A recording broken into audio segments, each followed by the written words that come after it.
이 저녁도 감사합니다. 살아있는 음성으로 찬양을 올려드리고 살아있는 귀로 말씀을 들을 수 있으니 이 또한 아름다운 축복이 아니고 무엇이리까. 주님, 살아있음을 소중히 여기고 아끼게 하옵소서. 오성과 오감을 함부로 내놓지 말게 하시고 주님을 위해 아끼게 하옵소서.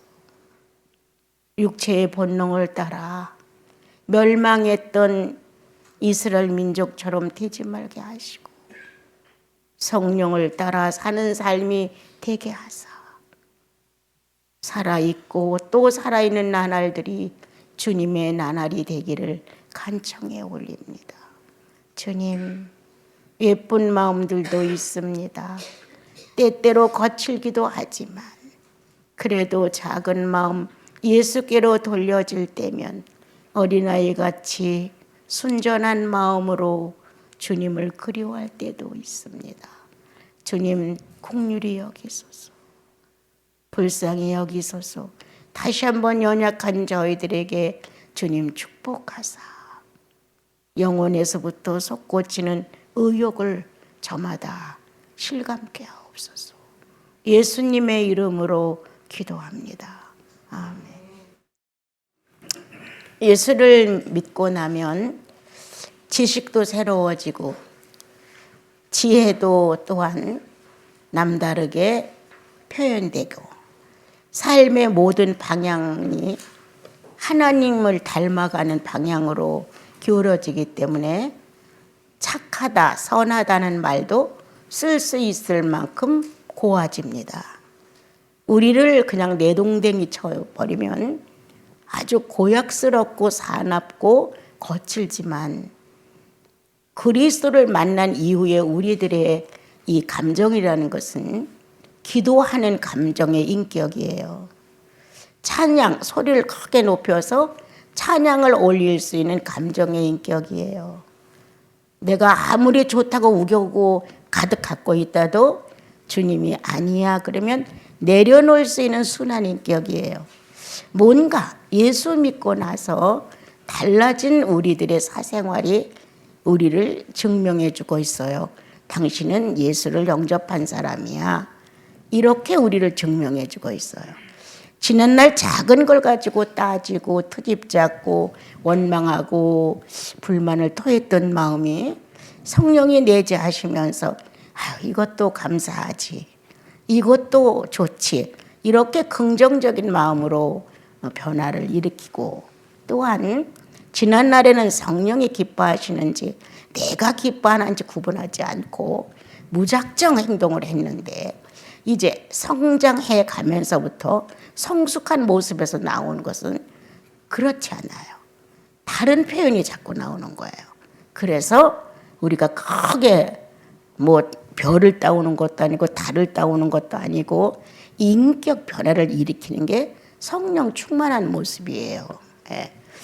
정말 저거는 성령 충만해. 그것은 이렇게 굴곡은 좀 있어요. 우리가 균형을 아직 못 잡아서. 그렇지만 근본 영혼의 소원의 기본은 살아있어요.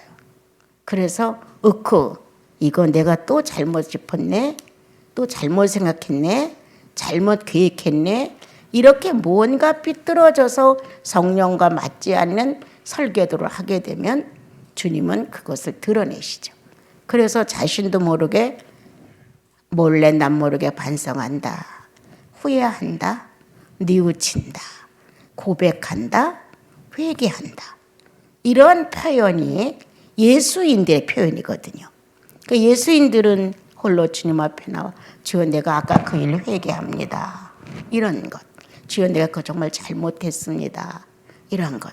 앞으로 잘할게요. 이렇게 고운 마음으로 우리의 마음을 주님 앞에 드릴 수 있는 것은 성령이 존재하는 것을 증명해 주는 거예요. 갑자기 어린아이가 어른처럼 행동한다는 건 아니에요.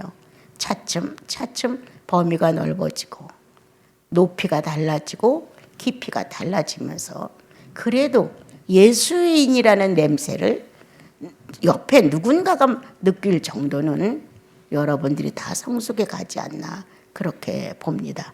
오늘 이제 로마서 말씀을 보면요. 모든 자비, 하나님의 모든 자비하심으로 너희를 권하노니 이렇게 인자하신 하나님, 자비하신 하나님, 인애하신 하나님, 긍휼하신 하나님 이렇게 우리에게 은혜를 베풀어 주시는 하나님으로서의 소개가 됩니다. 지금 바울은 이렇게 소개하죠. 저도 물론 그 중에 한 단어를 사용한다면 인애의 하나님, 인애의 하나님. 다시 말하면 자비, 긍휼 이러한 이제 주님 앞에서의 내 모습은 참 연약하고 초라하고 그리고 꼭 도움을 받아야 될 것 같고 허약하고 그리고 하나님 일방적인 은혜를 베푸셔야 되는 그런 입장 같지만 인애하다, 사랑의 하나님 이렇게 그 낱말을 조금 옆으로 뒤집게 되면은 상대적이죠.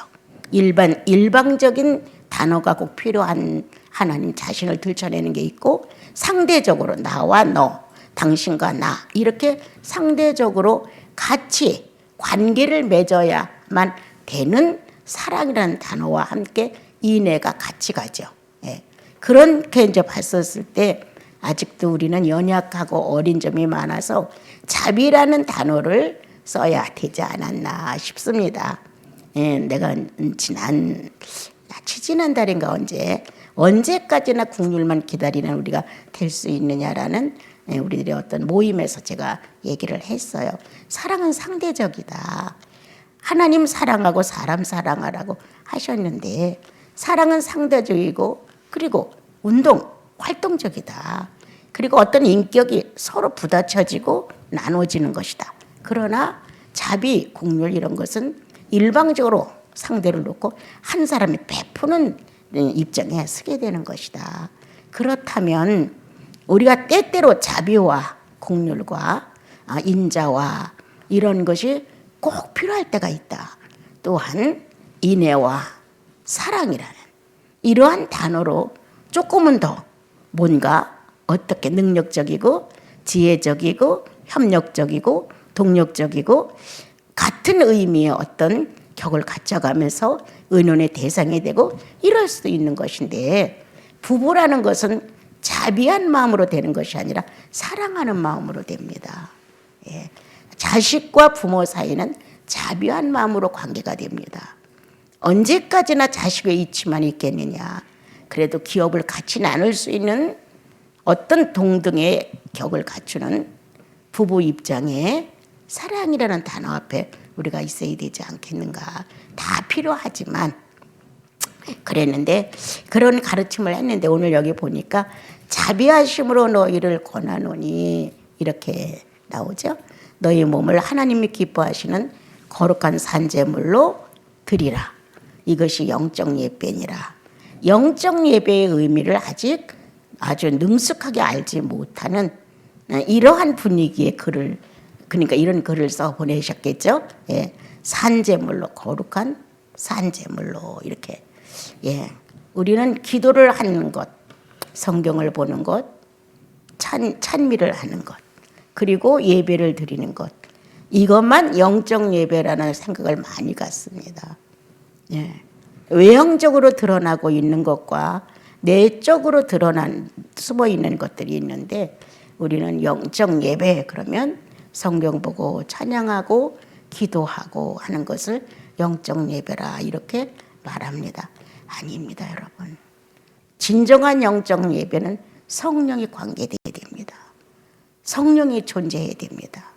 아무리 거룩한 모양과 경건한 능력이 있는 것 같아도 성령 자체가 그 예배의 주인공이 아니면 그 예배는 산 예배가 될 수 없습니다.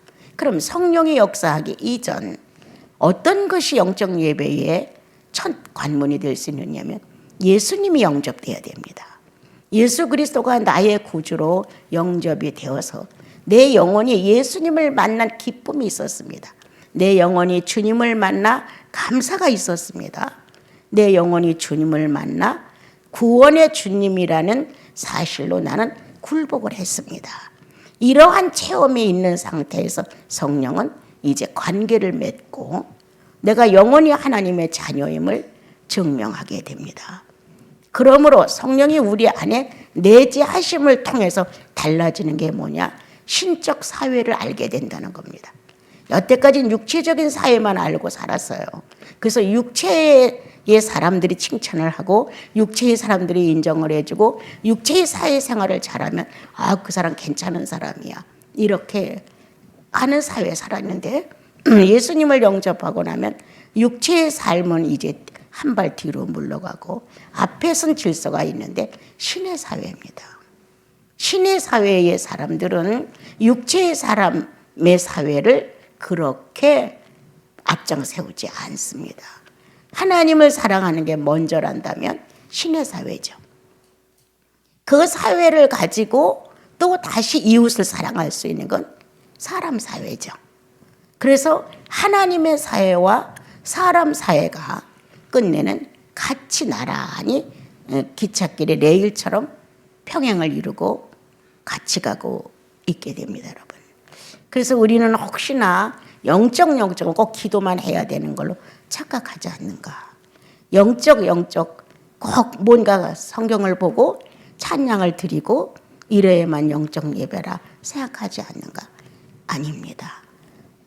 생활 자체에 근면하고 성실하고 하나님을 인정하는 삶이 있는 육체적인 삶과 내 영혼 안에 경외함을 누리시는 성령이 존재하는 것은 영적 예배입니다. 나와 여러분은 영적 예배입니다. 여러분과 내 육체는 동일하게 예수님을 구주로 인정했습니다. 큰 역사를 이루었죠. 성령이 존재하시면서 옳고 그름을 늘 밝혀주시죠. 그 영적 예배예요. 이미 영적 예배가 됐습니다, 여러분. 그러므로 이 영적 예배가 된 나와 여러분의 신분이 삶을, 사생활을 그대로 잘 진행하는 게 영적 예배입니다. 사람들을 가끔 만나 이렇게 물어보면 아유, 요즘 기도 생활을 못해서요, 이런 말을 해요. 눈 감고 무릎 꿇고 아버지 하나님, 이거 찾는 거 기도 생활 이것만은 아닙니다. 거짓말하고 아무리 아버지 찾아보십시오. 거기서 성령이 그래? 하고 대답하는가. 악한 마음을 품고 아주 나쁜 꾀를 머릿속에 꽉 갖고 타산을 머릿속에 꽉 채우고 주님 하십시오. 그러면 주님이 그래, 나 네 옆에 있다 이렇게 하시겠는가.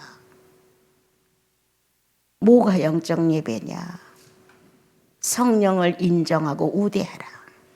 성령이 내 속에 존재한다는 사실을 인식하고, 이 말 한마디가 바로 성령을 통과해서 나오는 말인데 이 행동 하나가 성령을 통해서 나가는 행동인데 이렇게 한다면 거짓말이 사라지기 시작하지 않을까? 그렇게 모든 매사를 불만족으로 생각했던 것들이 감사함으로 회개하지 않을까? 그렇게 타산적이고 인색했던 나와 여러분의 어떤 모습이 내주고 후함으로 무언가 하나님의 살아계심에 헌신을 하는 아름다움이 표현되지 않을까.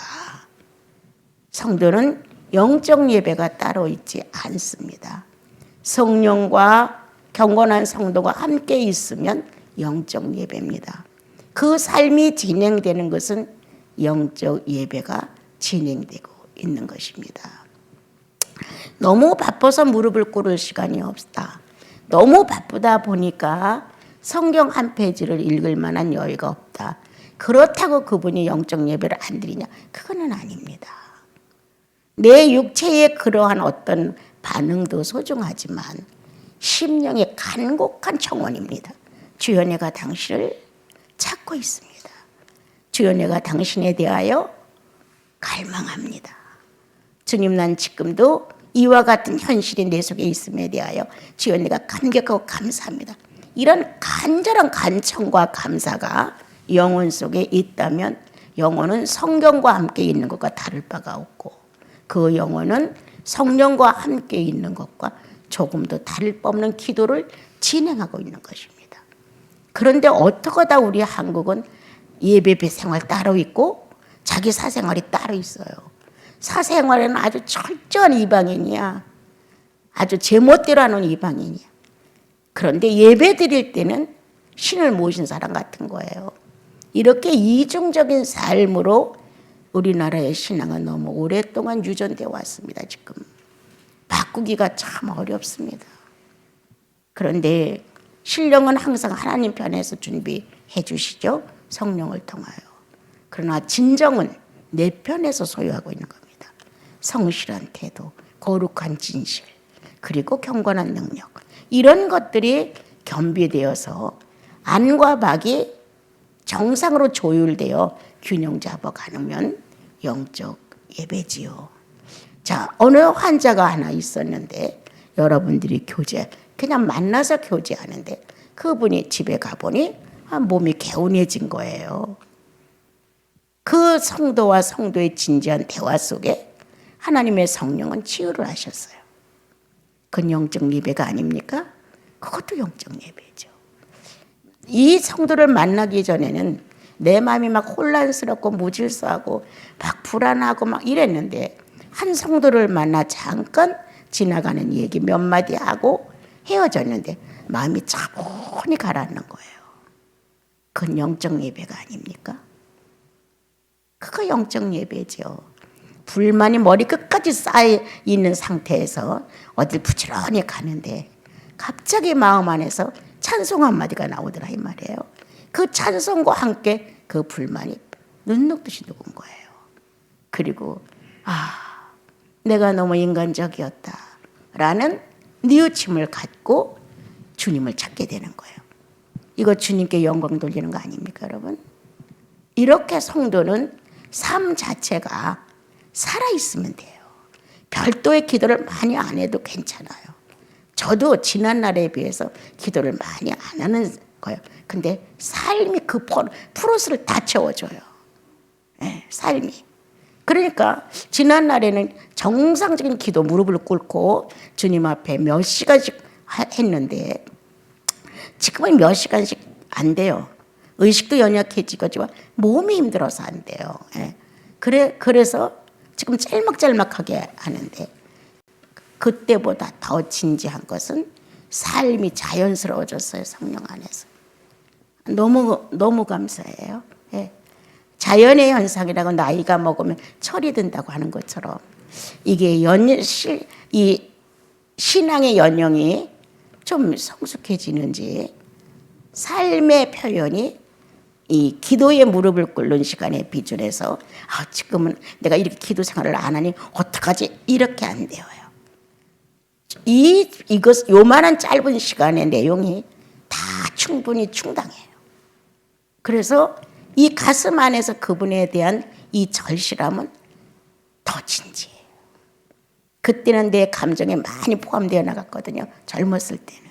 근데 지금은 감정 포함되지 않아요. 그대로 앉으면 그냥 생활하면서 주님을 찾는 그때의 그 내용의 경지까지는 의지가 딱 정리를 해요. 그래서 나이 먹으니까 또 달라졌네. 주님을 섬기는 태도가 내부 안에서 완전히 정리가 된 것만큼 그렇진 않지만 그 전에 비해서는 완전히 다른 거예요. 그래서 예수인은 한 번 구원받고 나면 성령의 내재하신 이후로는 기도는 계속 진행되고 있다. 그리고 주님의 마음과 성도의 마음은 늘 함께 간다. 때때로 예수 없는 것 같은 행동과 마음을 먹다가도 성령이 또 발동을 거르셔서 정신 차려 라고 의식을 깨워주면 다시 구원받은 자의 자세로 돌아가게 된다. 그러므로 영혼도 영적 예배의 주인공이요, 육체도 영적 예배의 주인공이요, 환경조차도 영적 예배의 주인공이죠. 예. 마음은 예배를 드리고 육체는 아니라고 할 수 없죠. 육체가 예배를 드렸다면 환경을 탓할 수가 있겠어요? 아니죠. 그래서 영적 예배는 환경도 육체도 영혼도 함께 간다. 그러므로 불행하게 보여지는 이 홍해 바다가, 이 환경이 오늘 나는 감사의 조건이 됐다. 영적 예배죠. 네. 이렇게 나와 여러분이 현실을 살아가면서 영적 예배. 여러분 만약에 오늘 바울 형제님께서 그런데 편지를 쓴다면 너희 하나님의 자비하심으로 권하니 너희 하나님의 사랑으로 권하노니 같이 해라. 이제는 얼마나 성숙해졌냐. 이제는 이제 머리도 많이 알아들었고 마음으로도 많이 품어봤고, 그러니까 세월을 많이 지나온 나와 여러분에게 조금 더 익숙한 표현을 만약에 우리에게 보내주신다면 사랑함으로 영적 예배를 드리라. 같이 움직이자.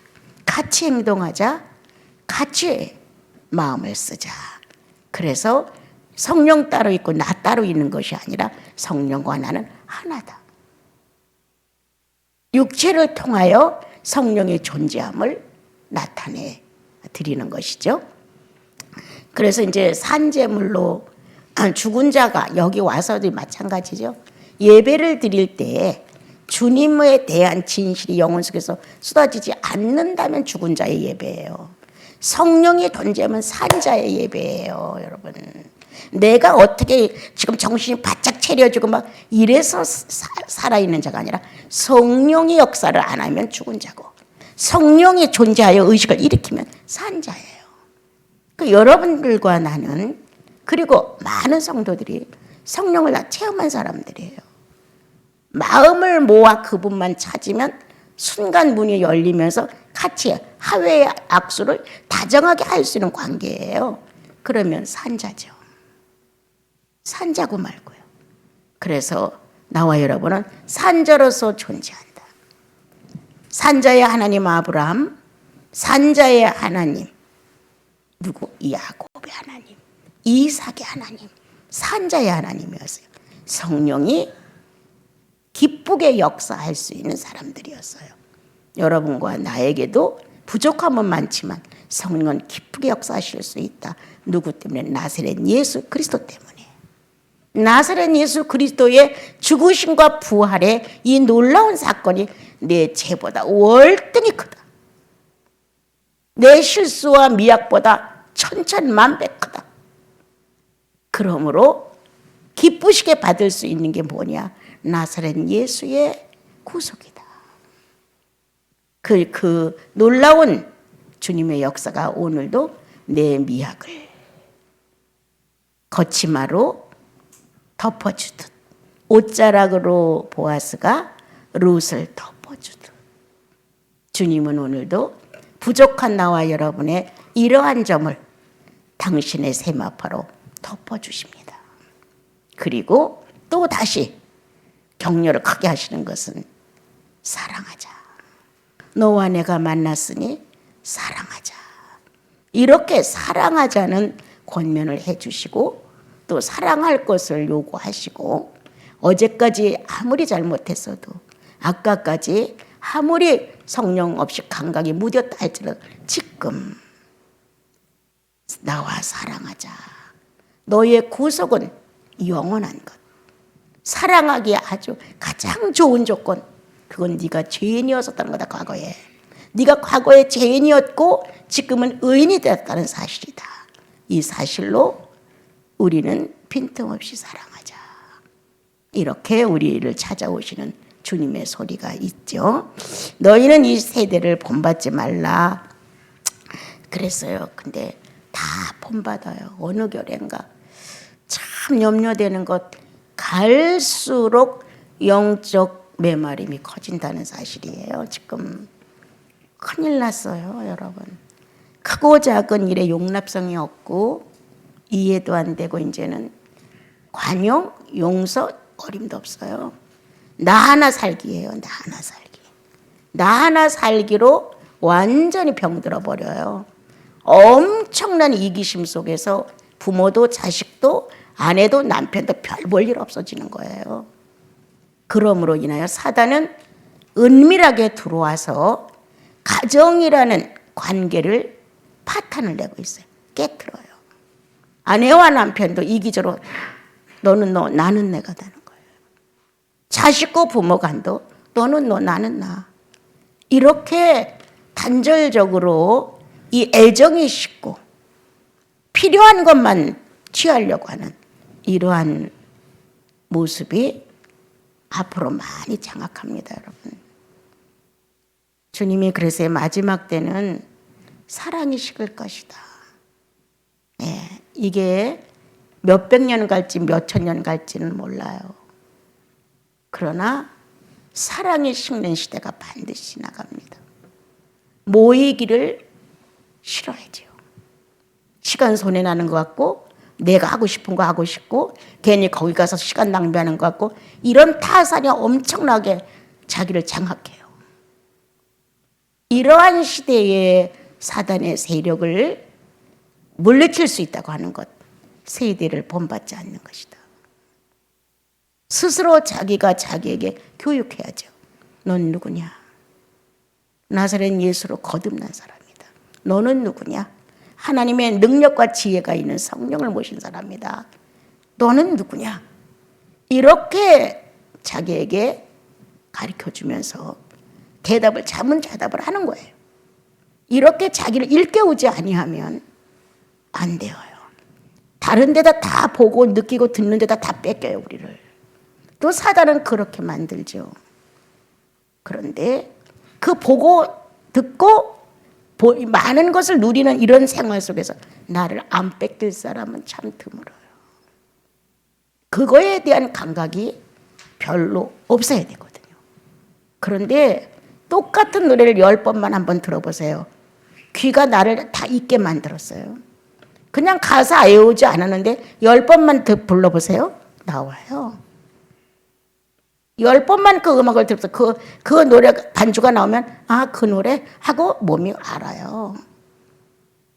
이렇게 쉽게 전염병처럼 시대는 우리를 뺏어가고 있어요. 그러므로 인하여 지나친 유행의 언어들, 이 언어들도 시대가 바뀌니까 바뀌더라고요. 그거를 너무 많이 사용들 하는 거예요. 언어도 빼앗겨, 감정도 빼앗겨, 의지도 빼앗겨, 지성도 다 빼앗기는 거예요. 판단도 빼앗겨. 남는 게 뭐예요? 살았다고 하나 실상은 죽은 자로다. 모든 감각을 다 빼앗기고 나는 거예요. 그러니까 살았다고 하나 실상은 네가 죽은 자로다. 음식 하나를 놓고도 우리는 빨리 내가 좋아하는 저것을 내가 먼저 먹고 싶잖아요. 그렇게 자기를 치사리만큼 창피하게 자기를 빼앗겨요. 이런 시대에 바르지 못함이 참 너무 많은데 그 중에서도 종교가 문제가 더 커요. 어느 결인가 사단은 이 기독교를 침범하기 시작을 한 거예요. 어떤 방법으로 이 방법을 통해서 한때 막 쥐고 흔들어요. 그냥 이게 단 줄 알고 한국교회는 혼란을 겪죠. 또 얼마 안 가면 뭐가 또 딴 게 또 나와요. 자 크게 좋다고 막 글로 몰려가는 거예요. 정조를 잃어버려요. 성도의 정조는 성령을 통하여서 그리스도의 고난을 흡수하는 거예요. 그 고난이 싫고 어려움이 싫다 보니까 좋은 것만 갖고 싶은 거예요. 그러다 보니까 창기가 되어요. 창녀가 된단 말입니다. 내가 갖고 싶은 게 한두 가지예요, 여러분. 내가 이루고 싶은 게 한두 가지예요. 나는 주님 앞에 교제하면서 그런 말씀을 드렸어요. 내 운명이 이렇게 안 됐더라면 나는 많은 걸 갈아쳤을 것입니다. 주님, 나를 이렇게 해놓은 게 얼마나 큰 복입니까? 하고 싶어도 갖고 싶어도 움직이고 싶어도 할 수 없어. 남을 빌리지 않으면 단 뭐 하나도 집을 수가 없어, 제대로. 이게 내 운명이란 말이에요. 그러니까 내가 절제를 했겠죠. 자제를 했겠죠. 조건이 안 좋으니까 모든 걸 많이 포기했겠죠. 주님, 내가 성령을 통하여 성령의 사람이 된 것이 아니라 내 환경과 나쁜 조건 때문에 내가 조금 변하고 견딘 것뿐입니다. 이런 말을 합니다. 나는 다른 사람들보다 몇 배 더 나쁩니다, 주님. 이런 상태에서 주님을 다른 사람이 만났더라면 월등히 더 사랑했을 텐데, 월등히 자기를 포기했을 텐데, 월등히 많이 부인했을 텐데, 월등히 남의 사정을 더 많이 배려했을 텐데, 난 그렇지는 못했습니다. 조건이 나빠서 내가 당신을 사랑한다는 고백을 한 번 더 했을 것 같습니다. 조건이 좋았더라면 내가 그럴 수 있었을까요? 이런 고백을 주님한테 합니다. 그리고 내게 부어진 내 현실의 모든 것들을 주님 앞에서 유익하게 돌릴 수 있는 마음을 주께서 보내주십니다. 여기 보게 되면은 시대를 본받지 말라 했는데 종교의 타락만 여러분들이 안 쫓아가도 난 참 좋겠습니다. 하여튼 참 여러 가지 어떤 현상들이 많이 한국교회를 흔들어서 그 정조를 정말 팔아먹게 만들었어요. 근본 예수 그리스도로 거듭나서 죄인이라고 울었던 이 가슴이 더러워지기 시작을 했어요. 다른 욕망이 들어와서. 성령 아니면 안 된다는 마음, 성령으로 내가 정말 항상 기도하고 그 안에서 산다고 했는데 성령도 이제 필요 없어. 푸른 나무 아래서 이스라엘 민족들이 간음을 하듯 무언가 쳐다보고 부러워하고 갖고 싶은 욕망에다 나를 팔아넘기니까 음란한 거예요, 우리가. 오늘 주님은 시대를 본받지 말라고 하신 것 중에 우리는 가정제품으로부터 다 그대로 받아들이잖아요. 의상으로부터 어떤 여자들은 화장품 하나도 다 그 유행에 막 빠져가더라고요. 그렇게 시대를 본받는 건 아무렇지도 않아. 다 당연한 거야. 돈이 없어서 못 사는 거지. 돈만 있으면 10만 원짜리 크림 하나 아무것도 아니야. 이렇게 생각한단 말이에요. 그건 죄가 아닌 것 같은 거예요. 이렇게 우리들이 낭비성이 많고 시대를 본받는데 엄청 예민해요. 그것도 잘하는 것이 아니거늘 종교상에서 일어나고 있는 여러 가지 모습들을 쫓아가는 것. 가봤대자 별거 없어. 또 종착역이야. 또 이게 나왔대 하면 걸로 가서 하나님을 섬기고 난리 법석을 떨어오지만 또 아무것도 아니야.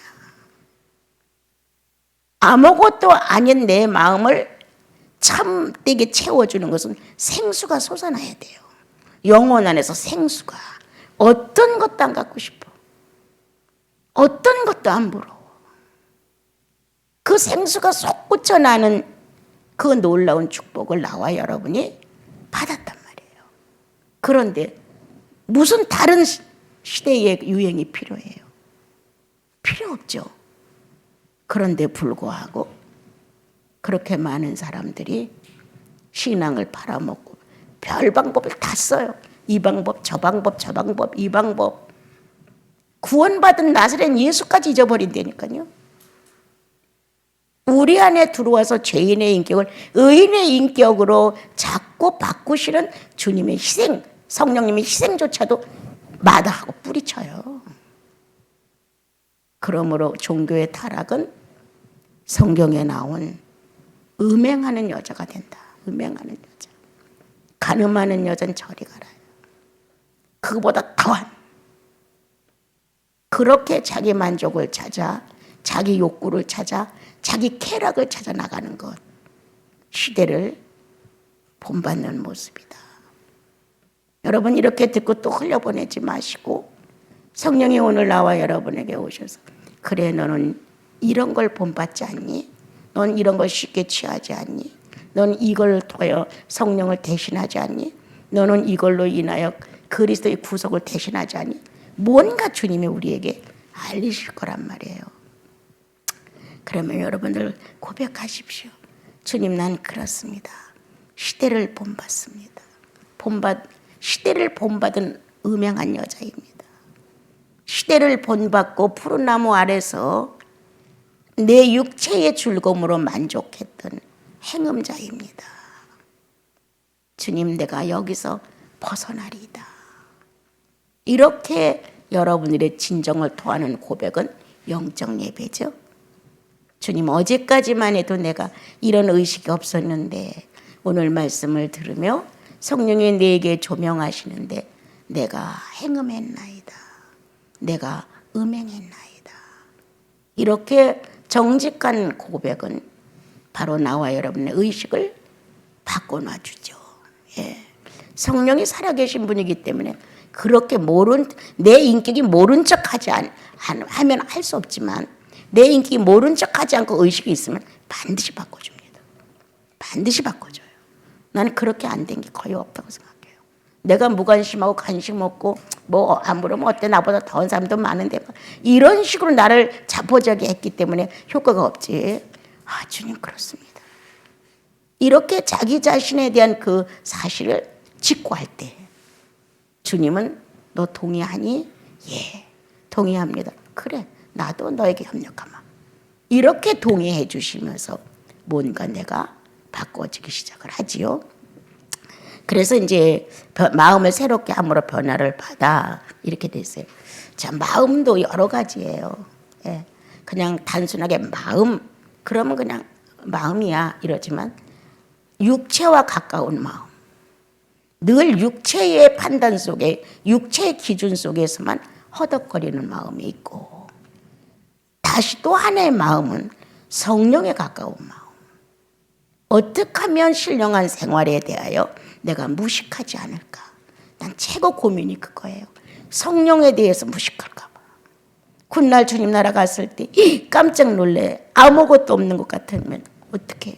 그래도 성령에 대한 지식이, 신비에 대한 지식이, 그리스도의 구속을 통해서 선물됐던 지식들이 조금은 그래도 주님께 드릴 게 있어야 될 거 아니에요. 그런데 너무 없으면 안 되죠. 그럼 내 마음은 육체에 가까운 마음이었느냐? 그렇다면 우리들의 신앙은 거칠다. 말뿐이다. 실천하는 성도가 아니라 이론 성도다. 이론적으로만 알고 있는 성도다. 보통 사람들이 오면은 난 내가 잘못된 줄 알아요. 어떻게 하면 바르게 되는지 방법도 알아요. 그럼 못 들어 나한테 상담을. 예? 그런데 안 되는 것뿐이에요. 왜 안 될까? 왜 안 될까? 주님이 죽었지 뭐. 주님이 죽었으니까 안 되는 거예요. 성령이 산 게 아니라 내 혈기가 살아서 안 되는 거예요. 그러면 내 자아는 죄인의 자아로 돌아가서 다시 자기가 신이 된 거예요. 우상이 자기예요. 그런데 어떻게 성령이 역사를 할 수 있겠어요? 방법도 알고 잘못된 것도 알고 다 아는데 내가 안 변한다는 거예요. 그건 정말 방법을 아는 것일까? 정말 성령이 조명해서 네가 이 정도야 라고 했다면 우리는 항복을 했을 거예요. 주님 잘못했어요. 잘못했어요. 아마 엉엉 울었을 거예요. 그런데도 우리는 그걸 다 알고 있는데 안 돼요. 뻔히 아는데도 안 돼요. 이렇게 말한다는 거예요. 오늘도 나와 여러분은 마음을 어디다 썼느냐? 육체에 가까운 신비에다 썼느냐? 이 보이지 않는 마음의 신비를 성령에 가까운 데다 썼느냐?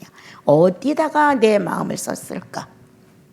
그 비중에 따라 신령한 사람의 비율도 있고 육체적인 사람의 비율도 있을 것이에요. 그런데 성령에 관계된 마음으로 나를 많이 그쪽으로 밀어줬다면 육체적인 마음의 표현보다는 신령적인 표현을 훨씬 많이 했겠죠. 지난날에는 말을 함부로 해놓고도 별로 자책을 안 느끼는데 성령 쪽에다 마음을 쓰게 되면 내가 또 이랬구나. 막 순간 찰나적으로 오지 않아요? 이렇게 다르다는 거예요. 자, 우리들은 헌금도 마찬가지예요. 막 마음에서 저울질할 때가 한두 번이 아니잖아요. 요만큼 낼까? 요만큼 낼까? 이렇게. 어디에 마음이 있느냐? 육체의 마음의 신비에 있으면 저울질하게 되어요. 그걸 따지게 되어요. 그리고 현실과 또 이렇게 맞춰보는 거예요. 그런데 이게 성령에 가까운 마음에 이유가 없어요. 딱 정리가 되는 거예요. 과도하게도 안 하고 가난하게도 안 해. 거기에 맞는 선택을 성령은 이미도 하고 계신 거예요. 그러므로 헌금을 하면 막 기쁨이 솟구치잖아요. 나도 모르게 막 감사가 되잖아요. 그러한 마음의 신비가 성령적으로 기루어졌다면 우리는 그 마음을 새롭게 해서 변화가 저절로 일어나고 있죠. 억지로 안 돼요, 여러분. 교육으로도 안 돼요. 어떤 학문도 안 돼요. 최고의 부귀영화도 안 돼요. 성령만 하실 수 있어요. 마음을 지으신 그분만이 마음을 주관하실 수가 있으십니다. 그래서 이제 여기 보면 하나님이 선하시고 기뻐하시고 온전한 뜻이 무엇인지 분별하라 그랬어요. 예. 선하다고 하는 것, 착하다고 하는 것, 이것은 우리들이 원하고 소원하는 하나의 기도일 수도 있어요. 그런데 우리의 개념이 틀렸어요. 선하다는 개념. 우리는 선하고 착하다 그러면 바보에 가까워야 돼요. 양보해야 되고 맨날 져야 되고 모른 척해야 되고 이런 식으로 하는 것이 착하고 선한 줄 알아요. 자, 우리는 구원받은 사람의 입장이에요. 성령을 놓고 대항하지 않는 것 착한 것이다. 성령을 놓고 따지지 않는 것 선한 것이다. 처음 예수 만났을 때 구속을 인정했다면 그 구속이 살아있느냐? 선한 사람이다. 사람들이 가치관을 가지고 선하다, 착하다고 하는 그것과는 예수인은 틀립니다. 정말 뭔가 약점투성인데도 어떤 일을 탁 하는데 성령이 책임을 지고 그 사람에 대하여 우리에게 알리시는 거예요. 이거 얼마나 선한 일이에요. 하나님의 선하심이 나타난 거예요. 우리는 우리의 관점 안에서만 그 사람 착한 사람이야, 선한 사람이야, 좋은 사람이야 이렇게 말합니다. 성령은 옳은 사람이냐 이렇게 질문하십니다. 네가 보는 착한 사람, 네가 보는 선한 사람 이게 아니라 진리 안에서 옳은 사람이냐. 진리 안에서 옳은 사람이라면 그거는 성령의 눈으로 판단하는 것이고 같은 성령과 성령으로 채점을 서로 합니다. 이분은 나보다 월등히 이런 면에서 주님 안에서 위대해.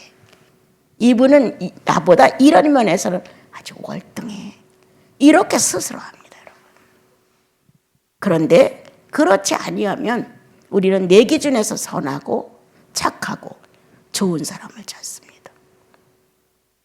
그래서 어떤 내용을 놓고 딱 이렇게 얘기하는 걸 지난번에도 누가 이제 와서 얘기를 나누게 이제 들어보면서 아무리 자기가 믿은 예수를 광범위하게 설명해도 내 영혼 안에서는 아닙니다. 그건 육체입니다. 이런 마음이 자꾸 들어가는 거예요. 그건 아닙니다. 그건 성령과 관계가 안 되어 있습니다. 또 한참 듣다가 그것도 아닙니다. 예수 그리스도의 실체가 내 간증을 통해 나와야 되거든요. 그래서 듣는 이의 가슴이 뭉클해져야 되잖아요. 그것도 아닙니다. 나보다 천차만배의 훌륭한 분들이 참 많이 있어요. 참 그런 면의 훌륭한 점은 높이 평가하지만 예수를 잘 몰라.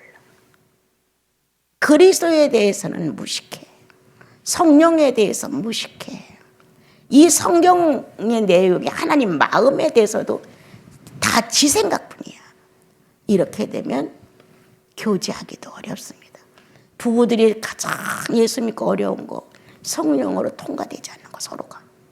똑같은 예수를 믿는데 불구하고 교제가 안 되는 거예요. 똑같은 예수님을 경험하고 예배드리고 같이 살고 주님 얘기를 하는데도 실상 진리를 옳게 분별, 정말 이게 옳으냐? 이렇게 진리를 옳게 서로 나누려고 하면 안 되는 거예요. 이런 일이 참 많습니다. 그냥 사는 것뿐이겠죠. 그런데 주님은 오늘 하나님의 선한 뜻, 기뻐하시는 뜻 분별해봐라. 온전하신 뜻. 이렇게 가르쳐주는 것은 진리의 판단이냐? 성령의 지식이냐? 복음의 능력이냐? 이 세 가지 안에서 해야 돼. 지금 저분이 하고 있는 게 복음에 확실해? 그거를 근거로 한 얘기야? 구원받은 성도의 입장에서 또한 저게 분명히 성령을 체험하고 성령의 경험에 의하여 하나님의 성령이신 그분의 인격을 아는 사람이야. 이렇게 판단이 나와야 돼요. 그리고 기록된 말씀에 의하여 정말 맞아? 이러한 어떤 움직임이 성도 속에서 나올 때, 야, 멋있다. 정말 그 성도 매력 있더라. 이렇게 말하거든요. 10마디 중에서 50%가 세상 얘기고 50%가 주님 얘기를 해도 50%는 이 50%를 잡아삼키는 거예요. 그래서 약점보다 예수님을 사랑한 평가가 월등히 높습니다. 그게 더 남아요. 성도는 세상적인 것 잘 안 들어와요. 그런데 주님에 대한 것이 딱 떨어지게 되면 은혜롭다. 이야, 멋지다. 이렇게 감각을 하는 거예요. 그래서 오늘 주님은 우리들에게 하나님이 선하시고 기뻐하시고 온전하신 뜻이 무엇인지 분별하도록 해라. 그래, 어떤 거냐? 진리를 바르게 분별해라, 그 뜻이에요. 진리가 하나님의 말씀이 어디에 써지는 말이냐, 이 말이. 어떨 때 이런 내용을 해야 되느냐. 진리를 옳게 분별하라. 그게 성장해가는 성숙한 성도입니다. 그래서 구원의 복음이 확실하게 성도를 통하여, 성령의 지식이, 경험이 성도를 통하여, 기록된 말씀의 내용이 성도를 통하여 전달되고 알려질 때 그것은 바로 바른 분별이다. 그러면 연약하지만 내 형제요, 부족하지만 내 자매다. 예수 그리스도의 공동체야 묶어진 지체들의 모습이다. 그러므로 때때로는 이게 미달일 때는 조금 부작용이 생기고, 무언가 인간적으로 바깥에 나가서 성도답지 못한 행동을 할 때 다른 사람들이 저 사람 예수 믿는 사람이라면 왜 저래? 이렇게 할 수도 있습니다. 우리는. 그들은 너무나 많은 기대치를 갖고 있습니다. 저 사람 교회에서 장로래. 근데 왜 저래? 이렇게 말할 수 있다는 거예요. 예. 그러나 그들은 자기들의 죄인의 시선에서 평가를 하는 거예요. 그런데 우리가 죄인의 시선에서 판단을 받는 거예요. 안 되겠죠? 거기선 조금 비켜가야죠. 죄인에게 만족은 줄 수는 없어요. 그러나 그들의 판단 속에 같은 죄인으로서 평가를 받는다는 거예요. 이게 유감이라는 거예요. 네. 뭐 저나 나나 뭐 달라. 저도 그렇게 하는데 뭐 나라고. 나가 이렇게 하는 건 아무것도 아니지. 교회 다니면서 저렇게 하는데 이렇게 나온다는 거예요. 누구 망신이에요? 예수 믿는 예수 망신이에요. 이게 문제. 우리들 생활 중에서는 예수님이 망신을 당하시는 거예요. 어느 교회가 아무개 장로가 그렇더라. 그거 뭐예요? 예수님 망신이에요. 그러므로 오늘 나와 여러분 분별해보자. 우리들 눈에 만족한 점수는 없다. 죄인들 눈엔 더더욱이 없다. 그렇지만 구속받은 복음의 능력과 성령의 지식 경험됨과 인격을 다루시는 그분의 역사와 그리고 말씀을 힘입어 실천하는 행위에 기준하여 말하자. 우리는 그래서 분별하자. 어떤 분이 어떤 분에 대해서 얘기를 했을 때 제가 그 면은 그분이 어린아이입니다. 그러나 다른 면은 성장한 부분이 많습니다. 그럼 안 되어 있는 부분을 탓하지 말고 잘 되어 있는 부분을 우리 얘기해 봅시다. 이런 얘기를 얼마 전에 하게 됐어요. 우리는 죄인의 감정이기 때문에 안 되어져 있는 걸 자꾸 탓한다. 그러지 말고 잘 되어져 있는 부분에 대하여 우리는 생각해야 한다. 이런 얘기를 나눴습니다. 오늘 2절 다시 한번 읽어볼게요. 같이요. 너희는 이 세대를 본받지 말고 오직 마음을 새롭게 함으로 변화를 받아 하나님이 선하시고 기뻐하시고 온전하신 뜻이 무엇인지를 분별하도록 하라 라고 기록을 하셨습니다.